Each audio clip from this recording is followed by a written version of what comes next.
Break ನಂತರ breakfast ನ್ಯೂಸ್ಗೆ ಮತ್ತೊಮ್ಮೆ ಸ್ವಾಗತ. ಭಾರತದ ಪಾಲಿಗೆ ಇದು ಹೆಮ್ಮೆಯ ದಿನ. ಚೆಸ್ ದಿಗ್ಗಜ ವಿಶ್ವನಾಥನ್ ಆನಂದ್ 5ನೇ ಬಾರಿಗೆ ವಿಶ್ವ ಕಿರೀಟ ಮುಡಿಗೇರಿಸಿಕೊಂಡಿದ್ದಾರೆ. ಇಸ್ರೇಲ್ನ ಬೋರಿಸ್ ಗೆಲ್ಫಾಂಡ್ ವಿರುದ್ಧ ಆನಂದ್ ಜಯಬೇರಿ ಬಾರಿಸಿ ದಾಖಲೆ ನಿರ್ಮಿಸಿದ್ದಾರೆ. ಮತ್ತೊಮ್ಮೆ ತಾವು ವಿಶ್ವ ಚಾಂಪಿಯನ್ ಅನ್ನೋದನ್ನು ಸಾಬೀತು ಮಾಡಿದ್ದಾರೆ.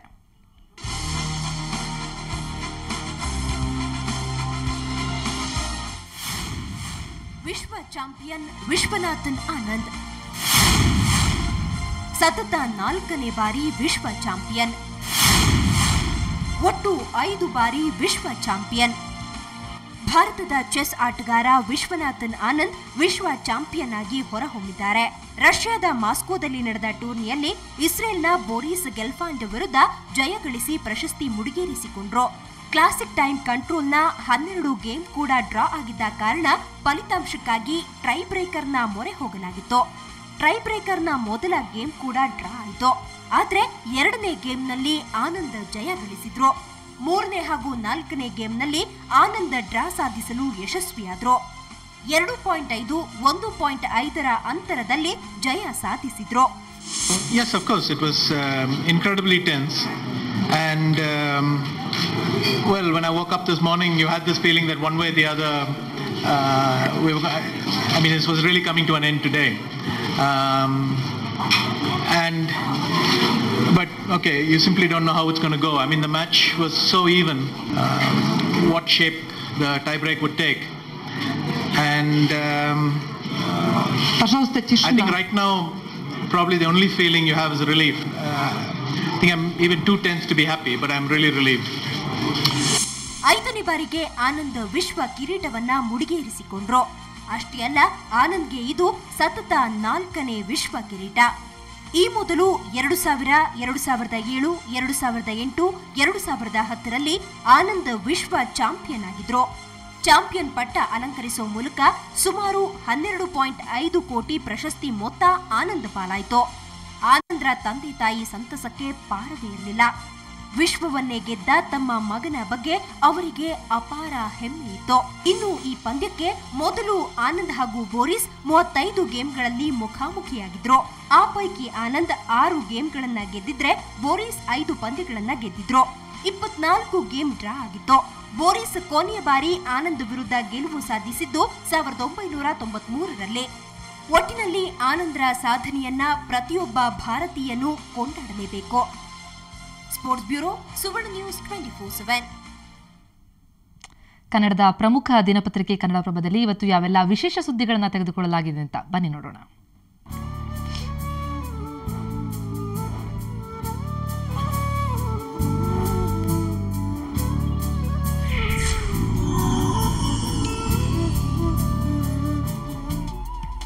ನಿಮ್ಮ ನೆಚ್ಚಿನ ಕನ್ನಡಪ್ರಭ ಇವತ್ತು ಹಲವು ವಿಶೇಷ ಸುದ್ದಿಗಳನ್ನು ಹೊತ್ತು ತಂದಿದೆ. ಮೊದಲ ಪುಟದಲ್ಲಿ ಪೆಟ್ರೋಲ್ ದರ ಏರಿಕೆ ವಿರೋಧಿಸಿ ಇವತ್ತು ಹಮ್ಮಿಕೊಂಡಿರೋ ಭಾರತ್ ಬಂದ್ ಕುರಿತ ಸುದ್ದಿ ಇದೆ. ಇದಕ್ಕೆ ಇಂದು ಬಂದ್ ಎಂಬ ತಲೆಬರಹ ನೀಡಲಾಗಿದೆ. ಇನ್ನು ಮೊದಲ ಪುಟದಲ್ಲೇ ಗೆಲುವೇ ಮಂತ್ರ ಎಂಬ ತಲೆಬರಹದಡಿ ವಿಧಾನ ಪರಿಷತ್ ಚುನಾವಣೆಗಾಗಿ ಬಿಜೆಪಿ ನಾಯಕರು ಭಿನ್ನಮತ ಬಿಟ್ಟು ಒಂದಾದ ಸುದ್ದಿ ಪ್ರಕಟವಾಗಿದೆ. 4ನೇ ಪುಟದಲ್ಲಿ ಆಟೋ ಚಾಲಕರ ಮೀಟರ್ ದಂಧೆ ಎಂಬ ತಲೆಬರಹದಡಿಯಲ್ಲಿ ಆಟೋ ಚಾಲಕರು ಮಾಡುತ್ತಿರುವ ಮೋಸದ ಬಗ್ಗೆ ವಿಶೇಷ ವರದಿಯನ್ನ ನೋಡಬಹುದು. ಪುಟ 6ರ 108 ನೋಟ ಅಂಕಣದಲ್ಲಿ ಸಂಪಾದಕ ವಿಶ್ವೇಶ್ವರ ಭಟ್ ಅವರು ರುಚಿಗಿಂತ ಚಪ್ಪರಿಕೆ, ಕತೆಗಿಂತ ನೀತಿಯೇ ಚಂದ ಎಂಬ ವಿಶೇಷ ಲೇಖನವನ್ನು ಬರೆದಿದ್ದಾರೆ. ವೀಕ್ಷಕರೇ, ಇವಿಷ್ಟೇ ಅಲ್ಲ, ಇವತ್ತಿನ ಸಂಚಿಕೆಯಲ್ಲಿ ಇನ್ನು ಹಲವಾರು ವಿಶೇಷ ಲೇಖನಗಳು, ಕುತೂಹಲಭರಿತ ಸುದ್ದಿಗಳಿವೆ. ತಪ್ಪದೇ ಕನ್ನಡಪ್ರಭ ಓದಿ. ಬ್ಯೂರೋ ರಿಪೋರ್ಟ್, ಸುವರ್ಣ ನ್ಯೂಸ್ 24/7. ಇವಿಷ್ಟು ಕನ್ನಡಪ್ರಭದ ಹೈಲೈಟ್ಸ್ಗಳಾಯಿತು. ಇನ್ನು ರಾಜ್ಯದ ಪ್ರಮುಖ ನಗರಗಳ ಹವಾಮಾನ ಹೇಗಿದೆ ನೋಡೋಣ ವೆದರ್ ರಿಪೋರ್ಟ್ನಲ್ಲಿ. ಬೆಂಗಳೂರು ಗರಿಷ್ಠ 30 ಡಿಗ್ರಿ ಸೆಲ್ಸಿಯಸ್, ಕನಿಷ್ಠ 22 ಡಿಗ್ರಿ ಸೆಲ್ಸಿಯಸ್. ಮೈಸೂರು ಗರಿಷ್ಠ 34, ಕನಿಷ್ಠ 23 ಡಿಗ್ರಿ ಸೆಲ್ಸಿಯಸ್. ಶಿವಮೊಗ್ಗ ಗರಿಷ್ಠ 35, ಕನಿಷ್ಠ 27 ಡಿಗ್ರಿ ಸೆಲ್ಸಿಯಸ್. ಗುಲ್ಬರ್ಗಾ ಗರಿಷ್ಠ 35, ಕನಿಷ್ಠ 28 ಡಿಗ್ರಿ ಸೆಲ್ಸಿಯಸ್. ದಾವಣಗೆರೆ ಗರಿಷ್ಠ 35, ಕನಿಷ್ಠ 23 ಡಿಗ್ರಿ ಸೆಲ್ಸಿಯಸ್. ಬಳ್ಳಾರಿ ಗರಿಷ್ಠ 35, ಕನಿಷ್ಠ 26 ಡಿಗ್ರಿ ಸೆಲ್ಸಿಯಸ್. ಮಂಗಳೂರು ಗರಿಷ್ಠ 32, ಕನಿಷ್ಠ 27 ಡಿಗ್ರಿ ಸೆಲ್ಸಿಯಸ್. ರಾಯಚೂರು ಗರಿಷ್ಠ 38, ಕನಿಷ್ಠ 27. ಬೆಳಗಾವಿ ಗರಿಷ್ಠ 33, ಕನಿಷ್ಠ 22. ಹಾಸನ ಗರಿಷ್ಠ 29, ಕನಿಷ್ಠ 24 degree Celsius.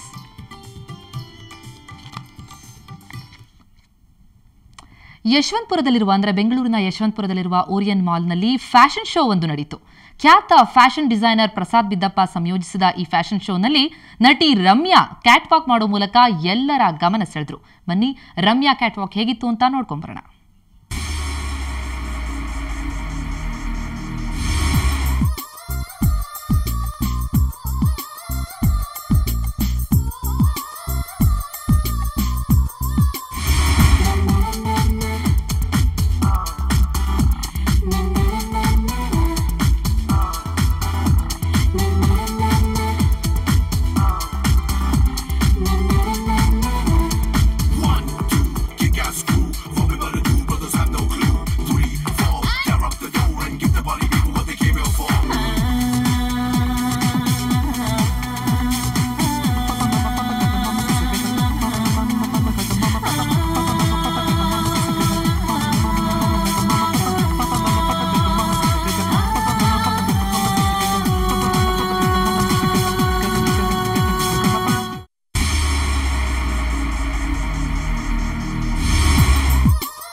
ರಮ್ಯಾರ super cat walk ನೋಡಿದ್ರೆ ಇಂದು ಭಾರತ್ ಬಂದ್, ಹಾಗಾಗಿ ಸ್ವಲ್ಪ ಬಂದ್ ಬಗ್ಗೆನ ಕೆಲವೇ ಸುದ್ದಿಗಳನ್ನು ನೋಡೋಣ.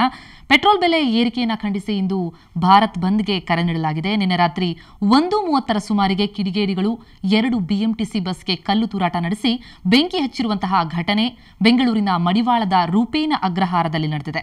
ಸುಮಾರು 1:30 ಸುಮಾರಿಗೆ ದುಷ್ಕರ್ಮಿಗಳು ನಿಂತಿದ್ದ 2 ಬಿಎಂಟಿಸಿ ಬಸ್ಗೆ ಬೆಂಕಿ ಹಚ್ಚಿದ್ದು ಮಾತ್ರವಲ್ಲ, ಬಸ್ನಲ್ಲಿದ್ದಂತಹ ಕಂಡಕ್ಟರ್ ಹಾಗೂ ಡ್ರೈವರ್ಗೆ ಕೂಡ ಥಳಿಸಿದ್ದಾರೆ. ಇದು ಬಂದ್ ಹಿನ್ನೆಲೆಯಲ್ಲಿ ಕಿಡಿಗೇಡಿಗಳು ಮಾಡಿರುವಂತಹ ಕೃತ್ಯ ಇರಬಹುದು ಅಂತ ಶಂಕಿಸಲಾಗಿದೆ. ಸ್ಥಳಕ್ಕೆ ಡಿಸಿಪಿ ಹರ್ಷ ಆಗಮಿಸಿ ಶೀಘ್ರ ತನಿಖೆ ನಡೆಸಿ ದುಷ್ಕರ್ಮಿಗಳನ್ನ ಬಂಧಿಸೋದಾಗಿ ಹೇಳಿದ್ದಾರೆ. ಜೊತೆಗೆ ದುಷ್ಕರ್ಮಿಗಳು ಬಸ್ಗಳಿಗೆ ಬೆಂಕಿ ಹಚ್ಚಿರುವಂತಹ ಹಿನ್ನೆಲೆಯಲ್ಲಿ ಬಿಎಂಟಿಸಿ ಬಸ್ ಸಂಚಾರವನ್ನ ಇಂದು ಸ್ಥಗಿತಗೊಳಿಸಲಾಗಿದೆ. ಸಂಜೆ 6 ಗಂಟೆಯವರೆಗೂ ಬಿಎಂಟಿಸಿ ಬಸ್ ಸಂಚಾರವನ್ನ ಸ್ಥಗಿತಗೊಳಿಸಲಾಗಿದೆ ಅಂತ ಬಿಎಂಟಿಸಿ ಮೂಲಗಳು ತಿಳಿಸಿವೆ. ನಿನ್ನೆ ಬಸ್ಗಳ ಮೇಲೆ ಕಲ್ಲು ತೂರಾಟ ನಡೆಸಿ ದುಷ್ಕರ್ಮಿಗಳು ನಡೆಸಿರುವಂತಹ ಘಟನೆ ಇದು.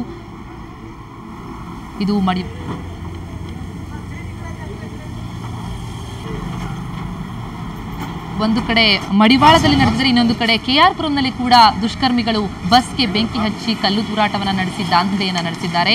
ಇದು ಬಂದ್ ಹಿನ್ನೆಲೆಯಲ್ಲಿ ನಡೆದಿರಬಹುದಂತಹ ಕೃತ್ಯ ಇರಬಹುದು ಅಂತ ಶಂಕಿಸಲಾಗ್ತಾ ಇದೆ. ಈಗ ನೀವು ನೋಡ್ತಾ ಇರುವಂತಹ ದೃಶ್ಯಾವಳಿಗಳು ಕೆಆರ್ ಪುರಂನಲ್ಲಿ ಬಸ್ಗೆ ಬೆಂಕಿ ಹಚ್ಚಿರುವಂತಹ ಘಟನೆ. ಕೆಆರ್ ಪುರಂನಲ್ಲಿ 2 ಬಸ್ಗೆ ಬೆಂಕಿ ಹಚ್ಚಲಾಗಿತ್ತು. ಕಿಡಿಗೇಡಿಗಳು ಬೆಂಕಿಯನ್ನು ಹಚ್ಚಿ ಬಸ್ಗೆ ಹಾನಿಯನ್ನು ಒಳಪಡಿಸಿದ್ದಾರೆ. ಹಾಗೇನೆ ಸಾಕಷ್ಟು ದಾಂಧಲೆಯನ್ನು ಮಾಡಿದ್ದಾರೆ. ಮಡಿವಾಳದಲ್ಲೂ 2 ಬಸ್ ಹಾಗೂ ಕೆಆರ್ ಪುರಂನಲ್ಲೂ ಬಸ್ಗಳಿಗೆ ಬೆಂಕಿ ಹಚ್ಚಲಾಗಿದೆ.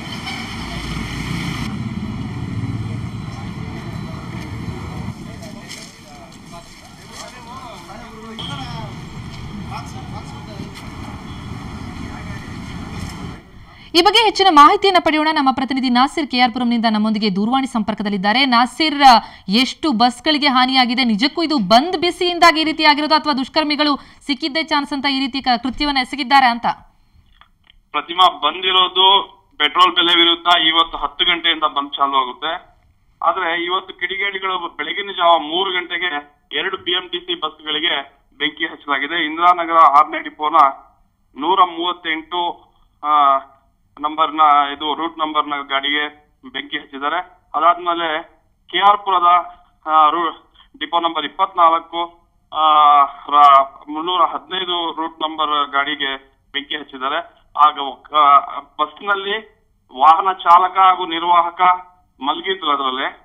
ಆದ್ರೆ ಕಿಡಿಗೇಡಿಗಳು ಏಕಾಏಕಿ ಬಂದು ಚಕ್ರಗಳಿಗೆ ಬೆಂಕಿ ಹಚ್ಚಿದ್ದಾರೆ.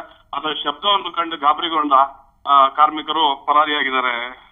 ನಾಸಿರ್, ಬಸ್ ಡ್ರೈವರ್ ಕಂಡಕ್ಟರ್ಗೆ ಏನಾದರೂ ಏಟ್ ಆಗಿದೆಯಾ? ಯಾಕಂದ್ರೆ ಅವರು ಒಳಗಡೆನೆ ಇದ್ರು ಆ ಸಂದರ್ಭದಲ್ಲಿ ಅಂತ ಹೇಳ್ತಾ ಇದ್ದೀರಿ. ಪ್ರತಿಮಾ, ಯಾರಿಗೂ ಏನು ಏಟ್ ಆಗಿಲ್ಲ. ಅವರು ಪರಾರಿಯಾಗಿದ್ದಾರೆ. ಪರಾರಿಯಾಗಿ ಇದು 24ನೇ ನಂಬರ್ ಡಿಪೋನ ಮ್ಯಾನೇಜರ್ ಪ್ರಭಾಕರನ್ ಅನ್ನೋರಿಗೆ ಮಾಹಿತಿ ತಿಳಿಸಿದ್ದಾರೆ. ಅದಾದ ನಂತರ ಅವರು ಪೊಲೀಸರಿಗೆ ಮಾಹಿತಿ ತಿಳಿಸಿದ್ದಾರೆ. ಈಗ ಪೊಲೀಸರೆಲ್ಲ ಸ್ಥಳಕ್ಕೆ ಧಾವಿಸಿ ಪರಿಶೀಲನೆ ನಡೆಸಿದ್ದಾರೆ. ಪ್ರತಿಮಾ, ನಾಸಿರ್, ಯಾರು ಮಾಡಿರಬಹುದು ಅನ್ನೋದ್ರ ಬಗ್ಗೆ ಏನಾದರೂ ಸಣ್ಣ ಸುಳಿವು ಏನಾದರೂ ಸಿಕ್ಕಿದ್ಯಾ?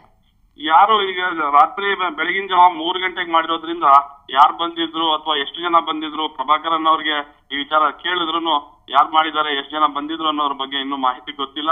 ಪೊಲೀಸರು ತನಿಖೆ ನಡೆಸ್ತಾ ಇದ್ದಾರೆ ಅನ್ನೋಂತ ಮಾಹಿತಿ ನೀಡಿದ್ದಾರೆ. ನಾಸಿರ್, ಈ ಬಸ್ ಕಂಡಕ್ಟರ್ ಡ್ರೈವರ್ಗೆ ಆ ಸಂದರ್ಭದಲ್ಲಿ ಇದ್ರಲ್ಲ, ಅವ್ರು ಯಾರನ್ನಾರು ನೋಡಿದ್ದಿದ್ಯಂತ, ಏನಾದ್ರು ಗೊತ್ತಾಗಿದೆಯಂತ ಅವ್ರಿಗೆ? ಅದೇ, ಅವರು ಪರಾರಿ ಆಗಿದ್ದಾರೆ. ಇನ್ನು ಅವರು ನಮ್ ಕೈಗೂ ಸಿಕ್ಕಿಲ್ಲ. ಮತ್ತೆ ಮ್ಯಾನೇಜರ್ಗೆ ಕೇವಲ ಮಾಹಿತಿ ಮಾತ್ರ ನೀಡಿದ್ದಾರೆ. ಈ ರೀತಿ ಯಾರೋ ಕಿಡಿಗೇಡಿಗಳು ಬಂದು ಬೆಂಕಿ ಹಚ್ಚಿದಾರೆ ಅನ್ನೋ ಅಷ್ಟು ಮಾತ್ರ ಮಾಹಿತಿ ನೀಡಿದ್ದಾರೆ. ಈಗ ಪೊಲೀಸ್ ಠಾಣೆಗೆ ಬರುವಂತ ಸಾಧ್ಯತೆಗಳಿದೆ. ಈಗ ಬಂದ್ರೆ ಅವರಿಂದನೇ ನಾನು ವಿಚಾರ. ಓಕೆ ನಾಸಿರ್, ಬಸ್ಗೆ ಬೆಂಕಿ ಹಚ್ಚಿರೋದು ಬಿಟ್ರೆ ಸುತ್ತಮುತ್ತಲು ಇನ್ನೇನಾದ್ರೂ ದುರ್ಘಟನೆ ನಡೆದಿರೋದು ಕಂಡು ಬಂದಿದ್ಯಾ? ಯಾವುದೇ ರೀತಿ ಬೇರೆ ದುರ್ಘಟನೆಗಳು ಕಂಡು ಬಂದಿಲ್ಲ. ಅದರ ಜೊತೆಗೆ ಈ BMTC ಬಸ್ ನಿಂತಿದ್ದು ಇಂದಿರಾನಗರ 6ನೇ ಡಿಪೋನ BMTC ಬಸ್ ನಿಂತಿದ್ದು ಪೊಲೀಸ್ ಠಾಣೆಗೆ ಕೂಗಳತೆ ದೂರದಲ್ಲಿ, ಸುಮಾರು ಒಂದು 100 ಮೀಟರ್ ದೂರ ಇಲ್ಲ, ಅಷ್ಟು ಹತ್ತಿರದಲ್ಲಿತ್ತು. ಆದ್ರೂ ಪೊಲೀಸರು ಇದ್ರ ಬಗ್ಗೆ ಯಾವುದೇ ರೀತಿ ಕ್ರಮನ ಜರುಗಿಸಿಲ್ಲ ಅಥವಾ ಅದನ್ನ ಆರಿಸುವಂತ ಪ್ರಯತ್ನಕ್ಕೂ ಮುಂದಾಗಿಲ್ಲ. ಸಂಪೂರ್ಣ ಸುಟ್ಟು ಕರಗಲಾಗುವವರೆಗೂ ಯಾವುದೇ ರೀತಿ ಕ್ರಮಕ್ಕೆ ಮುಂದಾಗಿಲ್ಲ. ಪ್ರತಿಮಾ, ನಾಸಿರ್, ಈ ರೀತಿ ಮಾಡಿರೋದನ್ನ ನೋಡಿದ್ರೆ ಸಾಕಷ್ಟು ಅನುಮಾನಗಳಿಗೆ ಎಡೆ ಮಾಡಿಕೊಡುತ್ತಲ್ವಾ ಇದು? ಖಂಡಿತ ಇದು ಪ್ರತಿಭಟನಾಕಾರರು ಮಾಡಿದಾರ ಅಥವಾ ಇವತ್ತು ಬಂದಿನ ಬಿಜೆಪಿ ಕಾರ್ಯಕರ್ತರು ಮಾಡಿದಾರ ಅನ್ನೋದ್ರ ಬಗ್ಗೆ ನಾವು ಸ್ಪಷ್ಟವಾಗಿ ಹೇಳಲಿಕ್ಕೆ ಬರೋದಿಲ್ಲ. ಯಾಕಂದ್ರೆ ಪ್ರತಿಭಟನಾಕಾರರು ಇವತ್ತು 9 ಗಂಟೆ ನಂತರ ನಾವು ಮಾಡ್ಬೇಕು ಅನ್ನುವಂತಹ ನಮಗೂ ಸುದ್ದಿ ನೀಡಿದ್ರು. ಇವತ್ತು 9 ಗಂಟೆ ನಂತರ ರಸ್ತೆ ತಡೆ ಮಾಡ್ತೀವಿ ಅಂತ ಹೇಳಿ. ಆದ್ರೆ ಈ ಕಿಡಿಗೇಡಿಗಳು ಯಾರೋ ಕುಡಿದು ಬಂದಿರುವಂತಹ ಕಿಡಿಗೇಡಿಗಳು ಮಾಡಿರುವಂತಹ ಕೃತ್ಯ ಅಂತ ಅನಿಸ್ತದೆ. ಪ್ರತಿಮಾ, ಓಕೆ ನಾಸಿರ್, ಧನ್ಯವಾದಗಳು ತಮ್ಮೆಲ್ಲ ಮಾಹಿತಿಗೆ. ಒಟ್ಟಾರೆ KR ಪುರಂನಲ್ಲಿ ಬೆಳಗ್ಗೆ 3:30 ಸುಮಾರಿಗೆ 2 ಬಸ್ಗಳಿಗೆ ದುಷ್ಕರ್ಮಿಗಳು ಕಲ್ಲು ತೂರಾಟ ನಡೆಸಿ ಬೆಂಕಿ ಹಚ್ಚಿದ್ದಾರೆ. ಅಲ್ಲಿ ಕಂಡಕ್ಟರ್ ಡ್ರೈವರ್ಗಳು ಬಸ್ನ ಒಳಗಡೆನೇ ಇದ್ರು. ಆ ಸಂದರ್ಭದಲ್ಲಿ ಅವರನ್ನ ಹೆದರಿಸಿ ಬೆದರಿಸಿ ನಂತರ ಬೆಂಕಿ ಹಚ್ಚಲಾಗಿದೆ. ಹೆದರಿದಂತಹ ಕಂಡಕ್ಟರ್ ಡ್ರೈವರ್ಗಳು ಅಲ್ಲಿಂದ ಕಾಲ್ ಕಿತ್ತಿದ್ದಾರೆ. ಆದರೆ ಇದು ವಿಚಿತ್ರ ಅಂತಂದ್ರೆ, ಪೊಲೀಸ್ ಸ್ಟೇಷನ್ನ ಕೂಗಳತೆಯ ದೂರದಲ್ಲೇ ಇರುವಂತಹ ಪ್ರದೇಶದಲ್ಲಿ ನಿಂತಿದ್ದಂತಹ ಬಸ್ ಇದು. ಆದರೂ ಕೂಡ ಪೊಲೀಸರ ಕಣ್ಣಿಗೆ ಯಾಕೆ ಕಾಣಲಿಲ್ಲ, ಯಾಕೆ ಅವರು ನಂದಿಸಲಿಕ್ಕೆ ಮುಂದಾಗಲಿಲ್ಲ ಅನ್ನೋದು ನಿಜಕ್ಕೂ ಸಾಕಷ್ಟು ಅನುಮಾನಗಳಿಗೆ ಎಡೆಮಾಡಿಕೊಡುತ್ತೆ. KR ಪುರಂನಲ್ಲಿ ಬೆಳಗ್ಗೆ 3:30 ಸುಮಾರಿಗೆ ನಡೆದಿರುವಂಥದ್ದು. ಹಾಗೆಯೇ ಮಡಿವಾಳದಲ್ಲಿ ರಾತ್ರಿ 1:30 ಸುಮಾರಿಗೆ ಕಿಡಿಗೇಡಿಗಳು BMTC ಬಸ್ಗೆ ಕಲ್ಲು ತೂರಾಟ ನಡೆಸಿ ಬೆಂಕಿ ಹಚ್ಚಿರುವಂತಹ ಘಟನೆ ಇದು. ಬಂದ್ ಹಿನ್ನೆಲೆಯಲ್ಲಿ ಏನಾದರೂ ನಡೆದಿರುವಂತಹ ಶಂಕೆ ಈಗ ವ್ಯಕ್ತವಾಗ್ತಾ ಇದೆ. ಆದರೆ ತನಿಖೆಯ ನಂತರವೇ ಯಾವ ಕಾರಣಕ್ಕಾಗಿ ಈ ರೀತಿ ನಡೆದಿದೆ ಅನ್ನೋದು ಗೊತ್ತಾಗಬೇಕಷ್ಟೇ. ದುಷ್ಕರ್ಮಿಗಳನ್ನ ಬಂಧಿಸೋದಾಗಿ DCP ಹರ್ಷ ಹೇಳಿದ್ದಾರೆ. ಶೀಘ್ರವಾಗಿ ತನಿಖೆ ನಡೆಸಿ ದುಷ್ಕರ್ಮಿಗಳನ್ನ ಬಂಧಿಸ್ತೇನೆ ಅಂತ ತಿಳಿಸಿದ್ದಾರೆ. ಆದರೆ ರಾತ್ರಿ 1:30 ಸುಮಾರಿಗೆ ಮಡಿವಾಳದಲ್ಲಿ ಹಾಗೂ 3:30 ಸುಮಾರಿಗೆ KR ಪುರಂನಲ್ಲಿ ಬಸ್ಗಳು, BMTC ಬಸ್ಗಳು ಈ ಬಂದ್ನ ಬಿಸಿಗೆ ಈ ರೀತಿ ಸುಟ್ಟು ಕರಕಲಾಗಿವೆ.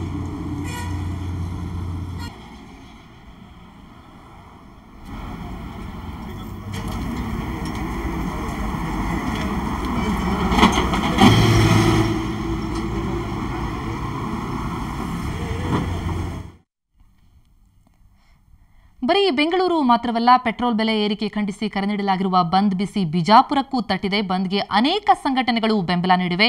ಮುಂಜಾಗ್ರತಾ ಕ್ರಮವಾಗಿ ಜಿಲ್ಲೆಯಾದ್ಯಂತ ಬಿಗಿ ಪೊಲೀಸ್ ಬಂದೋಬಸ್ತ್ ಮಾಡಲಾಗಿದೆ. ಅಲ್ಲದೆ ಶಾಲಾ ಕಾಲೇಜುಗಳಿಗೆ ರಜೆ ಘೋಷಿಸಲಾಗಿದೆ. ಬೆಳಿಗ್ಗೆ 8 ಗಂಟೆಯಿಂದ ಬಸ್ ಸಂಚಾರ ಕೂಡ ಸ್ಥಗಿತಗೊಂಡಿದ್ದು ಪ್ರಯಾಣಿಕರು ಪರದಾಡುವಂತಾಗಿದೆ. ಅಂಗಡಿ ಮುಂಗಟ್ಟುಗಳನ್ನು ಮುಚ್ಚಲಾಗಿದ್ದು ಮಾರುಕಟ್ಟೆ ಪ್ರದೇಶಗಳು ಮತ್ತು ರಸ್ತೆಗಳು ಕೂಡ ಜನಸಂಚಾರವಿಲ್ಲದೆ ಬಿಕೋ ಹೇಳ್ತಾ ಇದೆ.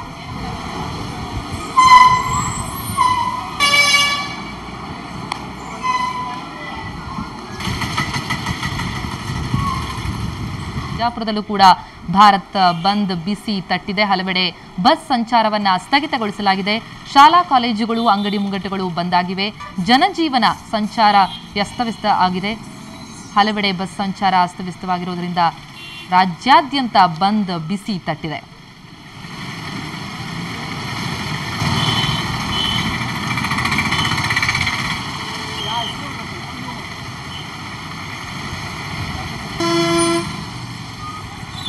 ಸಾಕಷ್ಟು ಪೊಲೀಸ್ ಬಂದೋಬಸ್ತ್ ಕೂಡ ಮಾಡಲಾಗಿದೆ. ಆದರೆ ಬಿಜಾಪುರದಲ್ಲಿ ಬಸ್ ಸಂಚಾರ ಸ್ಥಗಿತಗೊಂಡಿರೋದ್ರಿಂದ ಪ್ರಯಾಣಿಕರು ಪರದಾಡುವಂತಾಗಿದೆ. ಶಾಲಾ ಕಾಲೇಜುಗಳಿಗೆ ಅಂಗಡಿ ಮುಂಗಟ್ಟುಗಳು ಬಂದಾಗಿವೆ. ಶಾಲಾ ಕಾಲೇಜುಗಳಿಗೆ ರಜೆಯನ್ನ ಘೋಷಿಸಲಾಗಿದೆ.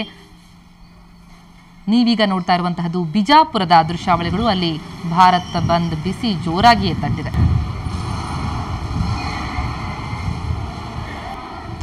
ಬಿಜಾಪುರ ರಿಪೋರ್ಟರ್ ರಾಜು ಪಾಟೀಲ್ ಈಗ ನಮ್ಮೊಂದಿಗೆ ಈ ಬಗ್ಗೆ ಹೆಚ್ಚಿನ ಮಾಹಿತಿಯನ್ನು ನೀಡಲಿಕ್ಕೆ ದೂರವಾಣಿ ಸಂಪರ್ಕದಲ್ಲಿದ್ದಾರೆ. ರಾಜು, ಬಿಜಾಪುರದಲ್ಲಿ ಕಾಣಿಸ್ತಾ ಇದೆ ದೃಶ್ಯಾವಳಿಗಳಲ್ಲಿ ಭಾರತ್ ಬಂದ್ ಬಿಸಿ ಬೆಳಗ್ಗೆನೆ ತಟ್ಟಿದೆ ಅಂತ ಅನ್ಸುತ್ತಲ್ವಾ?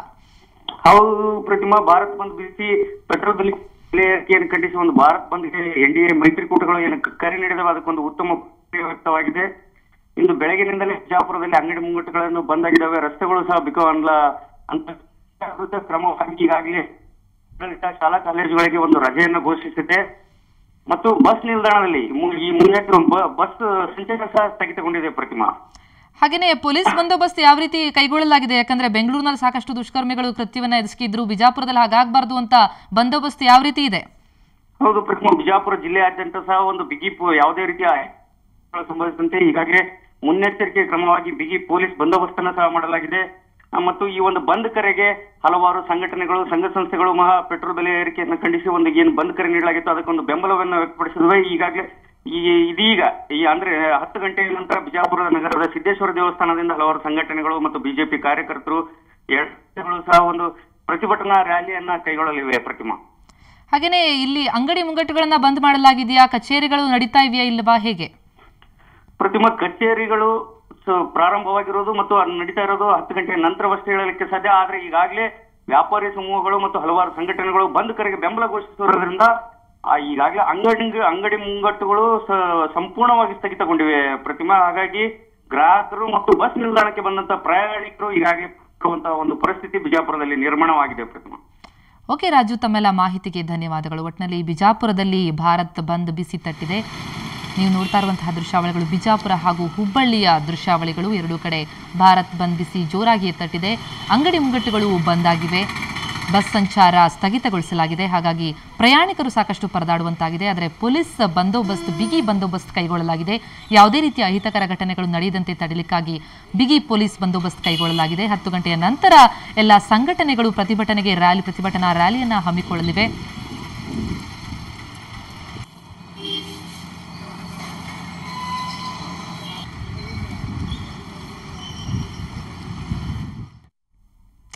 ಈ ಬಂದ್ ಬಿಸಿಯ ಬಗ್ಗೆ ನಾವು ಬೆಂಗಳೂರಿನಿಂದ ಹಾಗೂ ಹುಬ್ಬಳ್ಳಿಯಿಂದ ನಮ್ಮ ಪ್ರತಿನಿಧಿಯಿಂದ ಹೆಚ್ಚಿನ ಮಾಹಿತಿಯನ್ನು ಪಡೆದುಕೊಳ್ಳೋಣ. ಅದಕ್ಕೂ ಮುನ್ನ ಒಂದು ಪುಟ್ಟ ಬ್ರೇಕ್.